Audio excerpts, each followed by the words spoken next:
చూస్ country delight, live better. ఇప్పుడే country delight యాప్ని download చేసుకోండి.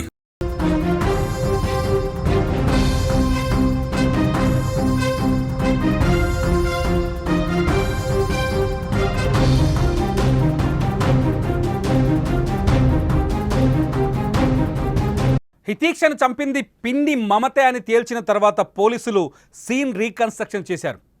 గడిచిన 48 గంటలుగా మమతని తమ అదుపులో ఉంచుకున్న పోలీసులు అనేక రకాలుగా ఆమెను ప్రశ్నించిన తర్వాత అసలు హత్య ఎలా జరిగింది అనే విషయాన్ని వాళ్ళు రికార్డ్ చేసేందుకు సీన్ రీకన్స్ట్రక్షన్ చేశారు.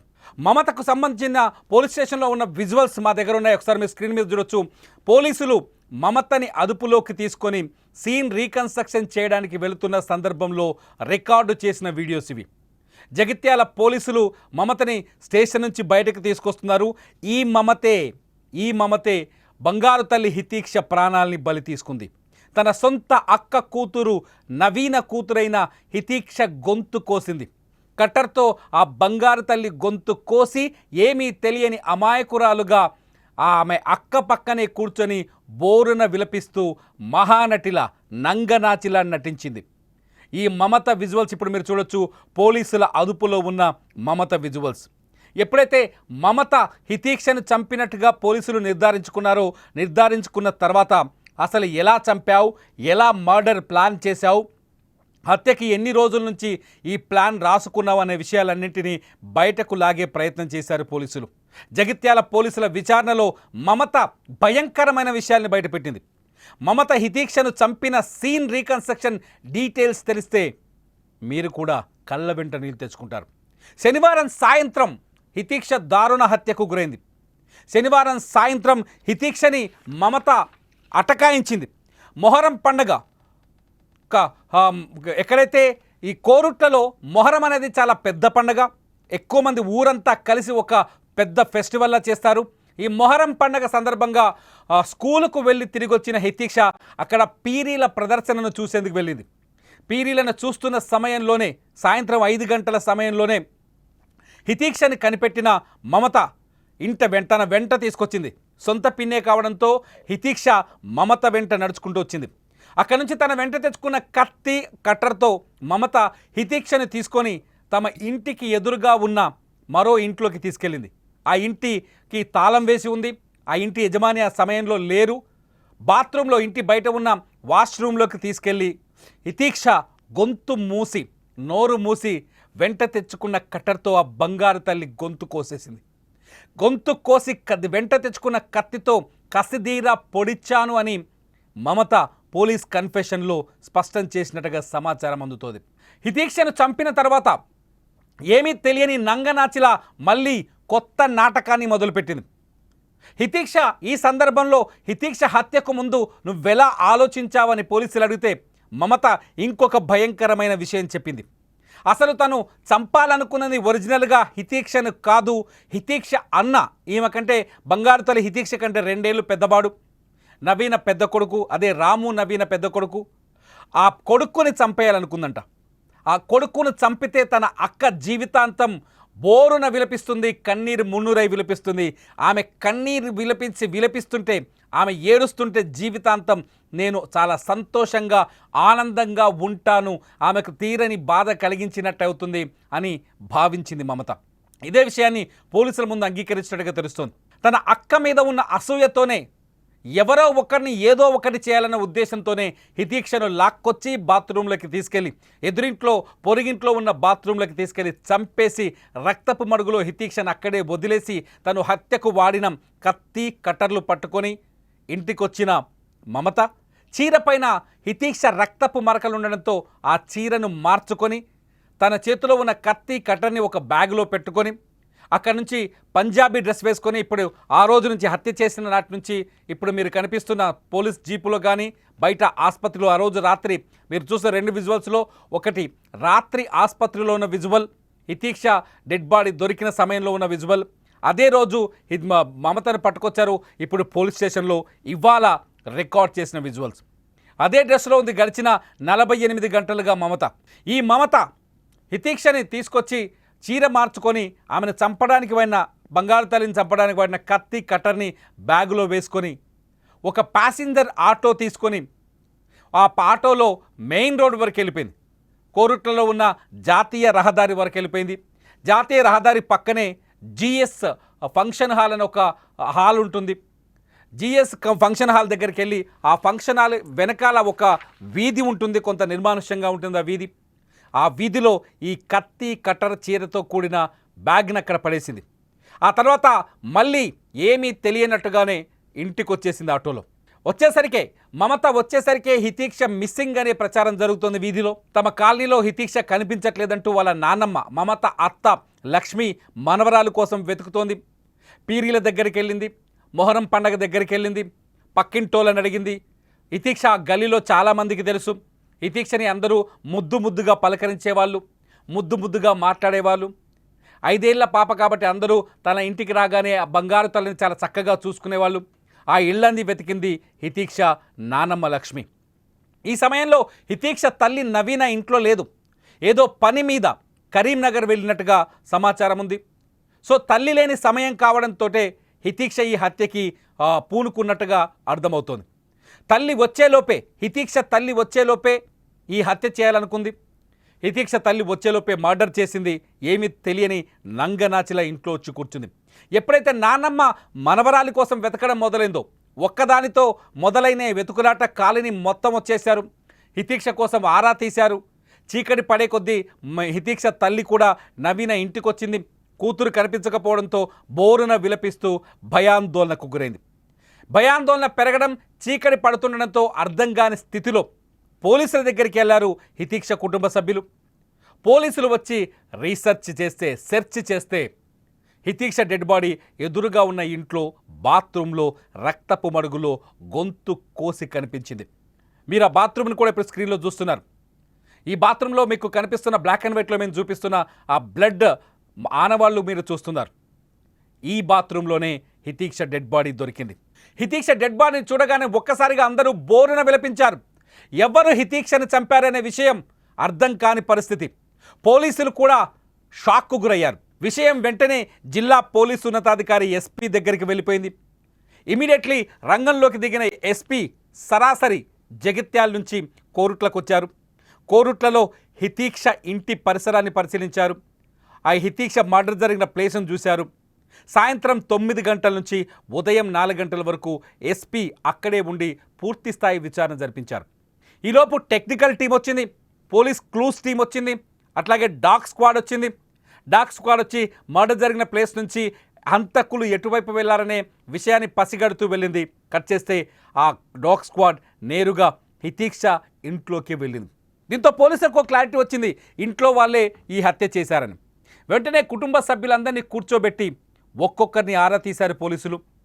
వాళ్ళ కదలికలపైన ఆరా తీశారు. అంతేకాదు హితీక్ష హత్యకు గురైన ఇంటి పక్కనే ఒక కన్స్ట్రక్షన్ జరుగుతుంది. ఆ కన్స్ట్రక్షన్లో కొందరు తాపీ మేస్త్రీలు అంటే భవన నిర్మాణ కార్మికులు ఉంటారు కదా, వాళ్ళని కూడా విచారించారు. పోలీస్ స్టేషన్కి తీసుకెళ్లారు. ఆ తర్వాత హితీక్ష నానమ్మ లక్ష్మిని పోలీస్ స్టేషన్కి తీసుకెళ్లారు. ఆ తర్వాత హితీక్ష బంధువుల్ని కొందరిని పోలీస్ స్టేషన్ తీసుకెళ్లారు. ఆ వీధిలో ఉన్న వాళ్ళని తీసుకెళ్లారు. అట్లాగే హితీక్ష డెడ్ బాడీ దొరికిన ఇంటి యజమానికి ఫోన్ చేశారు. అతను కొన్ని రోజులుగా వరంగల్లో ఉంటున్నాను, ఆ ఇంట్లో ఉండట్లేదనే సమాధానం చెప్పారు. గ్రామస్తులు కూడా ధృవీకరించడంతో ఆ తర్వాత హితీక్ష పిన్ని చిన్నమ్మ అని పిలుస్తారు తెలంగాణలో, ఆ చిన్నమ్మ మమతని పిలిచారు. మమతని పిలిస్తే మాటల్లో తేడా వచ్చింది.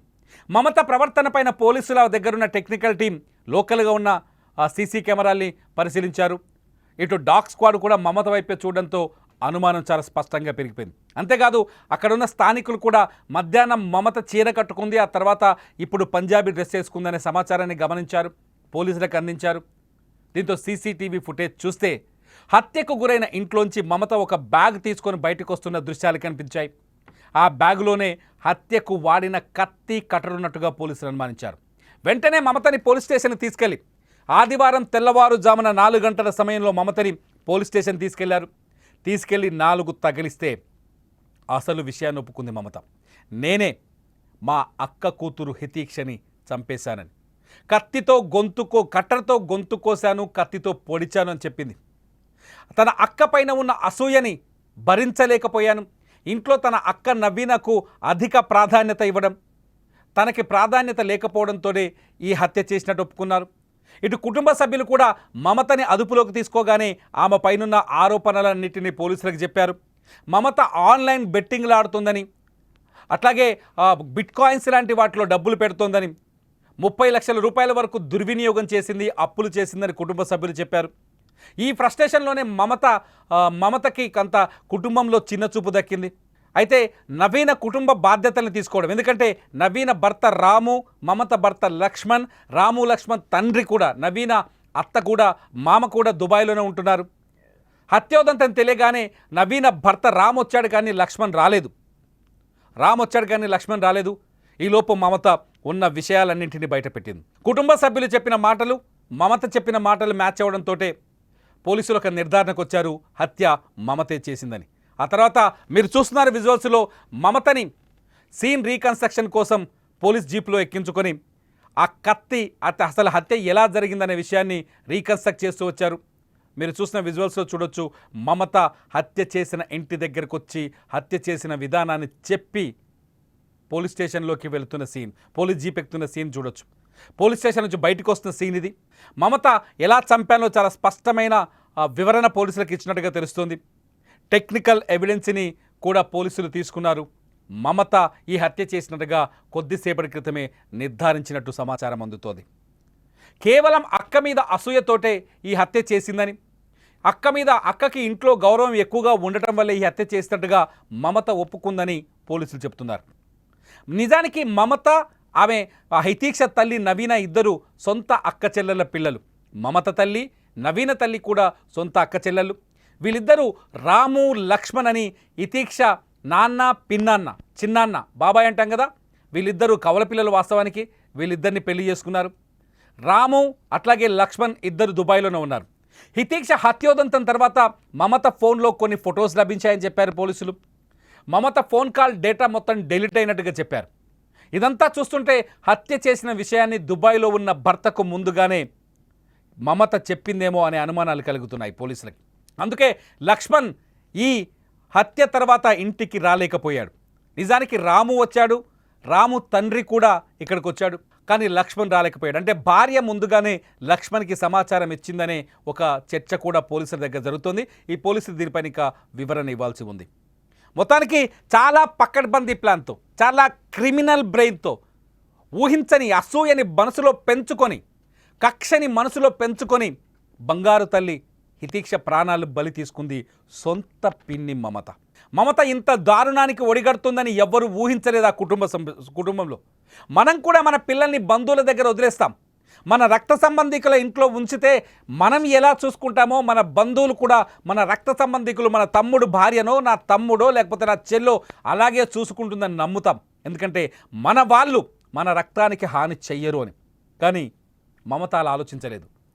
తనకు దక్కని గౌరవాని కోసం, తనకంటే ఎక్కువ గౌరవాన్ని పొందుతున్న తన అక్క పైన అక్కసు తీర్చుకోవాలంటే ఆమె జీవితానికి కావలసినన్ని కన్నీళ్లు మిగిల్చాలనుకుంది. ఆ కన్నీళ్లు మిగిల్చడానికి ఆమెకున్న ఇద్దరి పిల్లల్లో ఎవరో ఒక్కరిని దారుణంగా చంపాలి అనుకుంది. అనుకున్నట్టుగానే హితీక్షని అట్టకాయించి అతి దారుణంగా చంపేసింది. ఇవాళ మమత జైల్లో ఉంది. ఇక్కడ ఒక గొప్ప విషయం చెప్పాలి. మమత ఇద్దరు కూతుర్లు ఇప్పుడు అనాథలుగా మారిపోయారు. ఆమె దుబాయ్లోనే ఉన్నాడు, రాలేదు లక్ష్మణ్. ఆమె తల్లి మమత పోలీస్ స్టేషన్లో ఉంది, వాళ్ళకి ఇద్దరు ఆడపిల్లలు ఉన్నారు. ఆ ఇద్దరు ఆడపిల్లలు ఇప్పుడు ఇంట్లో ఏడుస్తూ కనిపిస్తుంటే వాళ్ళని దగ్గరికి తీసుకుందెవరో తెలుసా? దారుణ హత్యకు గురైన, తన కూతురు దారుణ హత్యకు గురైంది కదా, ఆ హత్యకు గురైన రాము, హితీక్ష తండ్రి రాము దగ్గరికి తీసుకొని వాళ్ళని పట్టుకొని ఏడ్చాడని ఎక్కడున్న వాళ్ళు చెప్తుంటే నిజంగా కన్నీళ్ళు వస్తున్నాయి. మమతకు మనసు ఎలా వచ్చింది? తన కూతురు లాంటి బిడ్డని చంపాలనే ఆలోచన ఎలా వచ్చింది? వచ్చింది కత్తి పెట్టి ఆ పిల్ల గొంతు కోయాలనే ధైర్యం ఎలా వచ్చింది?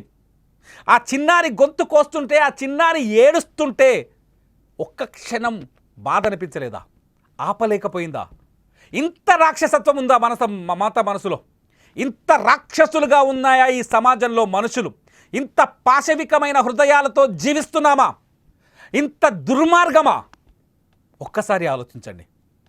ఎవరైనా నమ్ముతారా? సొంత బంధువుల్ని కూడా నమ్మే పరిస్థితి లేకుండా చేసింది మమత. మానవ సంబంధాల్ని మట్టి గరిపించింది. మానవత్వాన్ని తవ్వి పాతిపెట్టింది, తన కత్తితో గొంతు కోసింది. అన్యం పుణ్యం ఎరగని తన సొంత అక్క బిడ్డ ప్రాణాలు బలి తీసుకొని ఏం సాధించబోతుంది మమత? మమత లాంటి నిర్దయ కలిగిన బండరాయి లాంటి మనస్తత్వం ఉన్న ఈ మమత లాంటి క్రిమినల్కి ఎటువంటి శిక్ష పడాలి? మీరేం చెప్పాలనుకుంటారో చెప్పండి ఈ వీడియో కింద. మమత లాంటి క్రిమినల్ని ఎలా శిక్షించాలో మీరు చెప్పండి. చూస్తూనే ఉండండి హితీక్ష హత్యకు సంబంధించిన ప్రతి అప్డేట్ని సుమన్ టీవీ లైవ్, అలాగే సుమన్ టీవీ డిజిటల్ లైవ్లో.